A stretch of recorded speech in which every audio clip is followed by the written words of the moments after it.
Ladies and gentlemen, boys and girls, my name is Tanek127 and welcome back to Tanek FPS. So first and foremost, I do want to thank all the new subscribers we've got from the Spectre Divide content that we've bringing here on the channel. Welcome, guys. And if you haven't heard the news recently, I encourage you, don't unsubscribe because we're still here to cover console-based tactical shooters, alright? That's not changing. I'm a big advent for Valorant console, and you better believe I'm going to be playing a lot of Fragpunk and putting that here on the channel once the console version arrives. However, if you like console-based tactical shooters, I do encourage you to subscribe, hit that like, and let's go ahead and talk about today's discussion. So in case you haven't heard, yes, it is true, Spectre Divide is going to be shutting down within the next 30 days.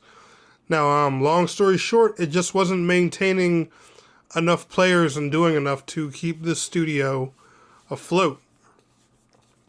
They put, a big letter in their Discord and everything about this. The letter is actually massive, so I'll just leave a link to that down in the description below because I really don't want to, read that whole thing on here. It'll probably take a couple minutes, but, just prayers and everything to the devs. Hopefully, they can all find new jobs and stuff like that, because whenever a game gets shut down, it's not just disappointing for us players, it's disappointing for the developers too, because depending on how things go, a lot of people lose their jobs and stuff like that, and they got families to take care of. It's really just a crappy situation all around for everybody at the end of the day. We lose a game we enjoy, they lose, like a passion job that they love. They lose a project that they poured their hearts and souls into. It sucks.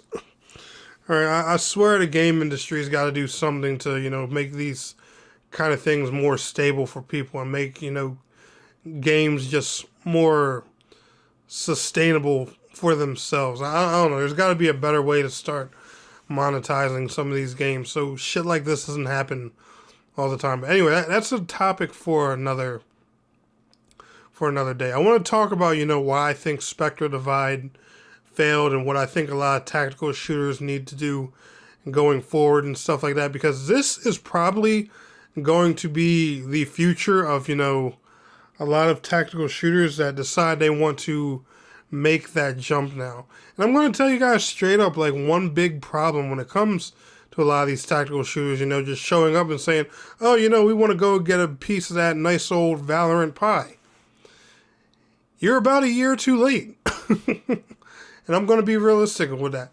There was one company that jumped on this opportunity when they were supposed to, and they crapped the bed with it too, because they ended up making so many changes to the game that the game just wasn't a tactical shooter anymore. Anybody remember Rogue Company by Hi-Rez? Came out a few years ago. Basically a very similar concept to Valorant, just a longer time to kill and in third person. Crossplay and cross-progression on every single platform, including Nintendo Switch. The game was even marketed at a Nintendo Direct. So not only did Hi-Rez have a solid Valorant alternative, but they were on console, accessible to all consoles, even including Switch. And, it had a more casual, accessible playstyle. But Hi-Rez, just like, everything else, they ruin it. And, and we're not even going to dive into that. That was the opportune time to try and fight Valorant. And the reason for that is because Valorant was not on console.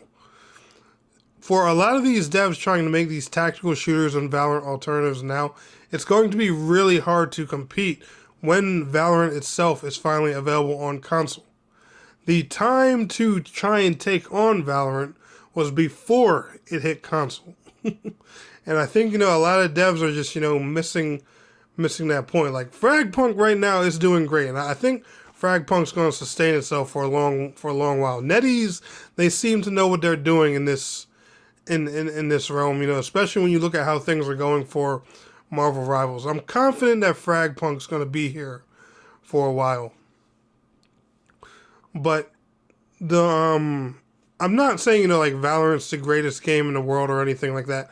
But when you look at these games and you look at, the style that they take on and what they're going for, they're basically trying to make an alternative to Valorant that's, more accessible, more controller friendly or more player friendly and stuff like that, because not everybody likes Valorant's mechanics. And me personally, as someone who loves Valorant, I've learned that thanks to my friends. Some of them hate the movement systems in Valorant. Some of them hate the aiming systems. Some of them don't like the map design. Some of them don't like that it doesn't have peeking like Rainbow Six Siege. You know, just the list goes on and on and on of things. Me personally, I love Valorant and its playstyle, but it's not for everybody, and I can admit that. It's a very different type of game, especially on console. But when it comes to it, when it comes down to it, it is the main experience that the mainstream of of tactical shooter players who are into Valorant wanted. So Valorant's going to have its player base that are just dedicated solely to it, and stealing a piece of that pie now that Valorant's actually on console is more difficult than ever. And I feel like a lot of these developers are shooting their shot too late, and they should have done this back in the days, where the devs weren't sure whether they wanted to put it on console. And Adonlin, she was in so many interviews talking about, hey, we're not sure if this will work on controller and all that stuff. That was y'all time to strike. And I said that in so many videos. I said to myself, somebody's going to make a Valorant alternative. Like Fragpunk, if Fragpunk would have came to console before Valorant, ooh, baby. Oh man, Valorant might even have had a hard time recovering from that one. But I don't know, I'm hoping future studios that try with the whole tactical shooter thing, especially if you have console plans, I hope they learn from this. You want to offer a unique experience, because at the end of the day, Valorant is a spin-off of CSGO. So, it's kind of a clone of CSGO in a way, in its own way. If you make a clone of Valorant, you're making a clone of a clone. And the more you try and clone that concept, the less interesting your game is going to look.